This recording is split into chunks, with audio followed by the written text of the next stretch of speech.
y'all.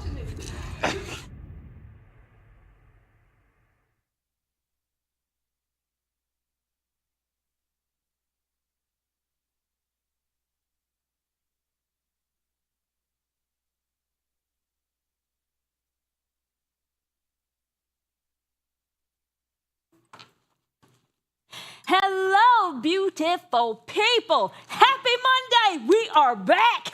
And welcome to another episode of Point of View. Y'all go ahead. Clap, clap. Go ahead. Yes. We are excited to have both Ree and Dr. Willie Montague back to the table with us today. Yes. Who are we more excited to have? Okay. Yeah, of course. Let's not do that. Coming up, if you haven't, we're happy to have both of them back. Yes.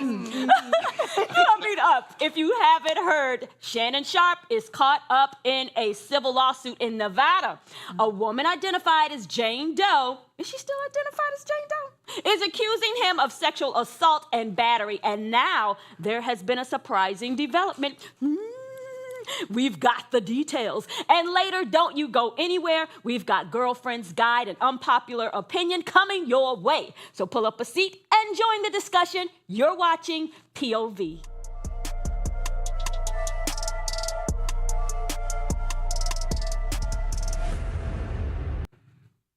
Just when it looked like things were about to heat up in the $50 million lawsuit against Shannon Sharpe, the courtroom was left in silence.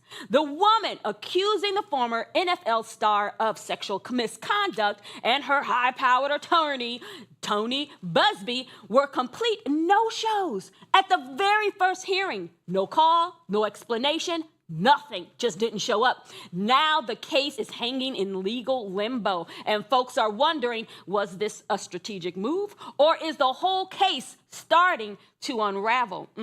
Let's see what we think here. That is very weird. Yeah, because usually you show up or at least say something. Send an explanation. Correct. Yeah. Yeah. Since I've been gone for most of last week, I'll jump right on in for y'all. Yeah. First and foremost, I want to say that Tony Busby just seems to be a clout-chasing attorney. So I really want to believe that Shannon Sharpe done cut that check, and that is why they are silent as can be.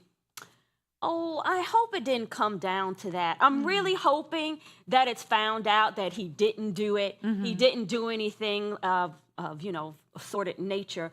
But sometimes I think, these lawsuits come up to extort money. Yeah. Sometimes, again, targeting, as I said before, sometimes to disrupt somebody or ruin their character, because all you have is your name. Yeah. You have your name, and once that's destroyed, I mean, what do you have after that? Yeah. And I'm really hoping that he didn't do it and that he will learn his lesson to, like Monique said, get with an older woman, a woman your age, that you can actually settle down with and have good spirit things with. Yeah. Oh, okay.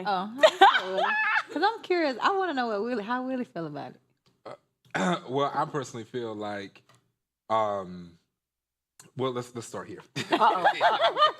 I personally feel like if the attorney did not show up, that really just shows that is nothing serious to it, because normally it is your client that doesn't have to appear. The attorney is sent to represent the client. So for both of them not to show up, that just shows that they really just don't have the teeth to sink into it to be able to get it done. So I think it just need to be dismissed. The fact that it's hanging in legal limbo lets me know that that there's somebody out there just hoping to like call them and like, hey, y'all know, did you forget court was today? Like, just let it go, because in normal circumstances, the case would have been dismissed. So we don't really know yet, but do you think this sets a precedence of how this, like other people, other entertainers or other, wealthy people, black men, are going to be treated or handle the cases from now on? Now, let me just say this to our black brothers. Keep your penis in your pants. This is very important. That's that as you go out there and you're doing, get NDAs if you're going to be out there and be a little flirtatious. Get NDAs, get people to sign it. Even if you're not going to have sex, get NDAs to protect that and non-disclosure agreements and also non-compete agreements for other contractual things. Because really in today's world with these type of entertainers, sex is even contractual. So you need to be able to make sure that you protect yourself all the way around. And then after that, now that's on that, me saying that side. On the other side of it is you guys need to just settle down. These people are too old to be out here. And that's what Monique was telling him. All these different, this girl, that girl, and stuff like that. Let Lazarus rest. And then find you somebody to settle down with so it can rise properly. Telling you was gonna say something. Lord. Right? Didn't he say This it? man said so. Oh, it can rise properly. May the Lord be with you, really, honey, and with us all. But I guess I'm just my mind keeps going back to the, kind of the facts of the case when it was initially unraveling, and a kind of like the threats and things. And so we want to, of course, now it's easy to say we don't want to believe that he did anything wrong. And technically it gives that it was 100% consensual, but it gave that she also was exploiting him and was kind of keeping receipts and things like that. And I mean, I agree with what Willie said, what y'all are saying. At the end of the day, just tie it down, lay it down, sit it down, especially Shannon Sharpe. That's what happens when these old men get in the gym, they get a little bit more pumped up, the things start coming back up, because I'm sure it was down for a while. Oh my and now they don't know how to sit it down. That's the problem. Oh my goodness. Do y'all hear this? Okay. Wow. Well, speaking of cases, oh my goodness. Y'all not gonna like this one. A 26-year-old McDonald's employee in East Point, Michigan is facing first-degree murder charges after allegedly stabbing her manager up to 15 times after clocking out. Police says she left, grabbed a knife from her car, came back wearing a mask, and launched a deadly attack on 39-year-old Jennifer Harris, a mother of 6.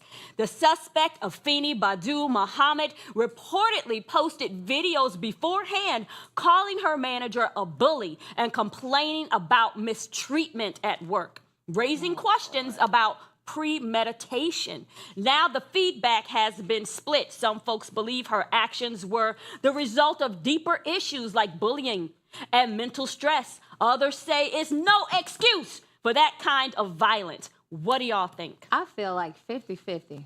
Like, 50-50. I don't think she should have went and killed her manager or anything, but I don't believe in, like, bullying and mistreating somebody either. Not saying that she deserved to get stabbed, but it's just certain ways you treat anybody. And I have seen, some managers talk to you any kind of way, make you feel less than, That's what she said. but you can literally quit though. But she still don't deserve to get treated bad, and she didn't deserve to die. So she should have just walked away. It would have been good, because now, like, what time is she facing? She committed a murder now. She need to go underneath the jail, because first and foremost, watching some of the clips, from what she was saying, what happened, because this was premeditated, let's say that first and foremost. But at the end of the day, this young lady gave straight lunatic vibes to me. And it gave that she is weighed down by her economic burden. And she's looking for McDonald's to sustain and be able to pay all of her bills. If there are no hours, baby, and nobody's coming in to get these Big Macs and these chicken nuggets, I'm going to have to send you home. That is not bullying, you know what I'm saying? And so, it's just so sad to see how people's mind works and how they really convince themselves that they're being victimized when really this is just the way of life. This is what's happening. If there's nothing available, then if we have extra people on the schedule, I got to send you home. And this lady, a mother of 6, has lost her life. On top of that, this young lady, Afina Badu Muhammad, whatever her name is, she is a lunatic, because she done made that name up now. She made that name up. She done took that up. She took some from Tupac Shakur Muhammad. This one from Elijah Muhammad, Erica Badu. You can tell she doesn't know who she is. She wants to be something to everybody, and she is delusional, and now you done took this lady's life. They need to get later death penalty. And it does depend on the work they do. It does depend on the work ethic, because if this manager is seeing that, because if you actually kind of look, you can look in people's eyes sometimes and see it. And then it does look like she was just a little off. And if she's at work showing that she's just not able to do a simple task at work, and the manager's like, hey, I remember I was actually one time a manager at McDonald's, and we did have some people like, we don't mind you being here 2 days a week, these many hours. And we had to tell them in a legal manner, like, this is why, like, we need people who can keep up with the daily tasks. And so at least you being able to come to work. Some people can't even clock in. Right. They don't have the ability to go to a job. Yeah. And we get it, it's tough for everybody, but going out there 39 times, that was something deeper. Well, she said this was her second day. Like, she came in on her day off. And she said that this woman had been bullying her, that she talks to all the people. She talks down to everyone. She said, you know, I should whip y'all like I whip my kids or something like that. You know, she said, you know, the lady was really treating them bad. No, this lady had a victim mentality because you can tell even when she was saying that, you know, version. Yes. It sounded like, you know, the manager was kind of joking around, like, y'all working so slow, I could just take my belt off right now. You know what I'm saying? And then she's the one that said, oh, we not your kids. Like, she was taking it too far. That's why I'm telling you, honey. But I thought I read something that she did this in 2022. Yeah. Did you read The that? victim or the one who killed the lady? She has been convicted of stabbing before. This is not her first time. Okay, all right, but y'all trying to talk about 50-50, and the girl was getting bullied, honey. The girl is insane. Don't let her back out this time. Yeah, she did. I think in 2022. What do y'all think about this workplace rage? You know, are we just ignoring the mental health issues in the workplace? Well, that's your problem. You need to go and get mental health. You come into work because you fill out that application saying you're able to do the task. Yeah. And so you get here, we ask you to lift up a bag of fries, and you have a mental breakdown, you need to go home. No, but it is some people.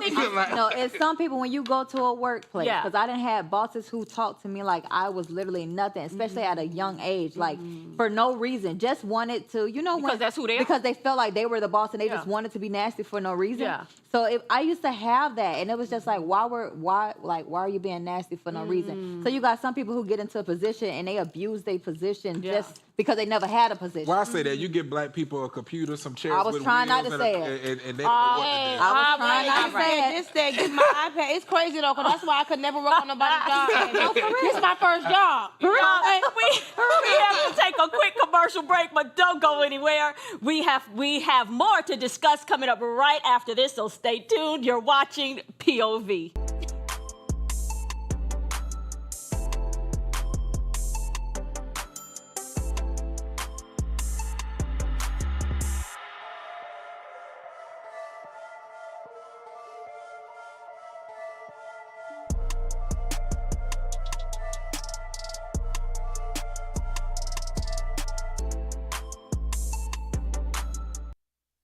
Hey y'all, happy Monday. Shout out to our viewers that are sticking with us on this quick commercial break at home. We have a question for you guys and as well as one for us at the table. The question is, what is a subtle sign that someone is not a good person? I think sometimes the way people can look at you, sometimes they just like kind of side eye you. They don't really like look at you face to face. They just be like, you know, and I think that's a subtle sign that they're not very nice. I think when someone walks in with a friend and they be giggling and laughing with the friend, and then as soon as the friend walk off, they say something about the friend. I have a huge problem with that. That's just no. I don't like it. But then you'll say something about me. Correct. Yes. I got two. One of them is when someone walks into the room and doesn't speak. Oh, I was going to say me, that. that is a telltale sign that they're not really a good person. Because no matter what, there's some people that think that, oh, I walk in, y'all need to speak to me. And then I just feel like if you're a good person and you're inviting, you're going to come in and you're just going to say a general hello. That's right. And also, people that be having all this hatred towards their mama, I don't care how bad your mama was, baby. If you can't forgive her, you ain't that good of a person to me. No. I don't agree with Tally. I don't think, because some people wasn't raised. We're not going no, some people wasn't raised to walk in and speak. Some people wasn't, but that don't mean they're not a good person. They just need to be taught. No, I know. That's the generation, because this generation is full of weak knees in this society. Jellyback, what you call it? Weak knees, jellyback cowards. That's what we got in this generation. So what you feel like? We got soy boys. That's it. Y'all. Because you're supposed to talk, right? Yeah, but y'all don't go nowhere. We right back to the show in a few seconds. You're watching POV.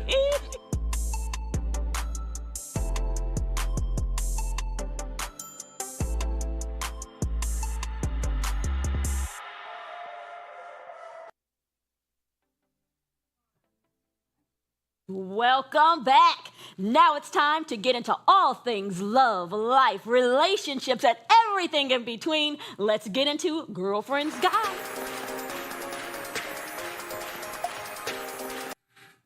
Oftentimes we talk about love and loyalty, but let's talk about love and longevity, or the lack of it. Stats show that the average marriage in the U.S. today lasts just about 8 years before ending in divorce. Apparently, if you make it past that mark, chances are you're in for the long haul, like 20 plus years.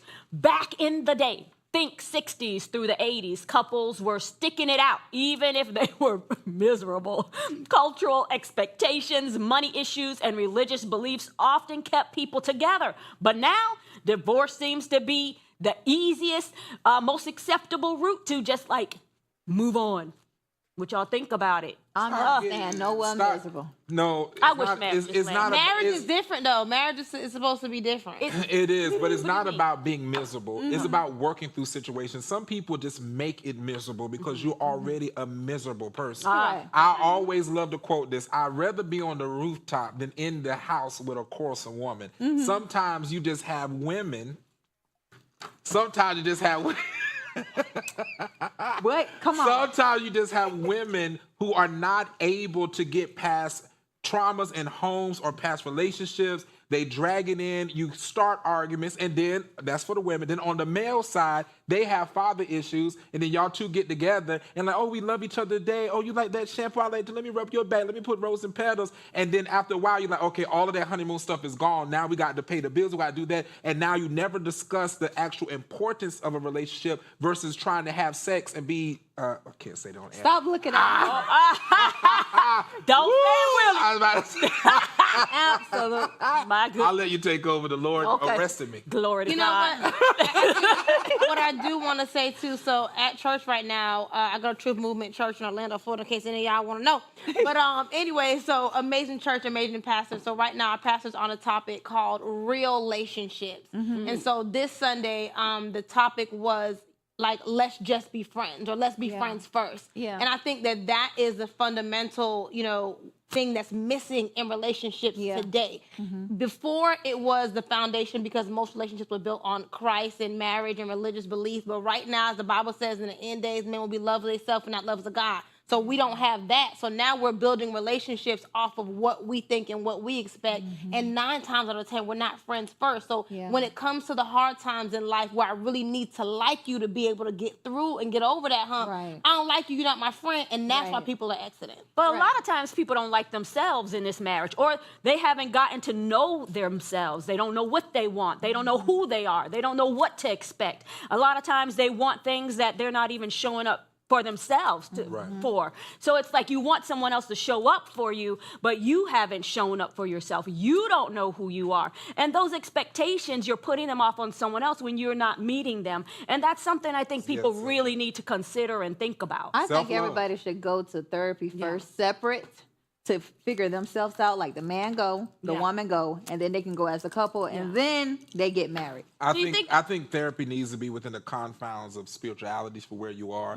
We have a lot of therapists that are witches and warlocks. And I believe I believe whenever you get in front of these individuals, I'm just saying it bluntly, when you get in front of these individuals, there's a lot of draining that comes from some. They may be attempting to help you, but oftentimes their relationships are disastrous, because I hear all the time how therapists need therapists, and that therapist need a therapist. So I feel like in essence, you need to be able to know for yourself, because it makes it very clear in Scripture about the connectivity you have. You leave from your mother and your father. You cleave, to your spouse. If you cleave to your wife, and that's bone of your bone, there's something in you that should want you to fight for that. But you have to first fight for yourself, as Raquel said. Love yourself, love that which is in you, and then go out and fight for what you believe. But there are just a lot of miserable people. This Gen Z generation, I believe, is going to be the most single generation, the Gen Z and Alphas, because they don't. It's easier to not commit and to sleep around and be a whore and a slut and a floozy than it is for you to be able to be committed. And yes, I said all those words. Ridiculous. Yeah, I mean, that's give me a hand. I agree. I agree on something. Yeah, and then you said about cleaving. Yeah. Sometimes, you have that issue as well, that, the in-laws are interfering. The in-laws are saying something here, a lot of, being in one's ear, making them feel insecure about the marriage, making them feel like, oh, this person, people sometimes have things to say about others, and it's not allowing people to come together. And rather than helping this couple come together, they're doing a lot of work to make sure they stay separate and to separate them. And, you know, I think a lot of times in-laws maybe they're not sure of the word or sure of what it actually says to them about, you know, interfering in marriages. Saying the things you shouldn't say that is unfortunately breaking down that marriage and breaking down, you know, their children in that marriage. Your parents should stay out of the business. Because that's your marriage. But I just think that marriages are separating in today's age because, again, it's not actually being taught properly anymore too. Most people, this is the most godless generation we've ever seen. In the book of, I believe it's in Judges, it said there would be or Deuteronomy, it was said there would be a nation that knows not thou God. That there will be a generation. And this is the generation. Because if you look at the generation before, it was look at Gen X and baby boomer when they were always in church, always praising. And now look at generation, it's a generation that know not God. They don't, it's a godless generation. Wow. Jesus. Pull out your word, y'all. Get to know the Lord. Get to know him for yourself. It's important. Repent. All right, moving on to our next segment where things might get a little spicy. We don't always see eye to eye, as y'all know, and that's the whole point. And I think we probably not going to see eye to eye now, especially with this Willie. Okay, it's time for unpopular opinion.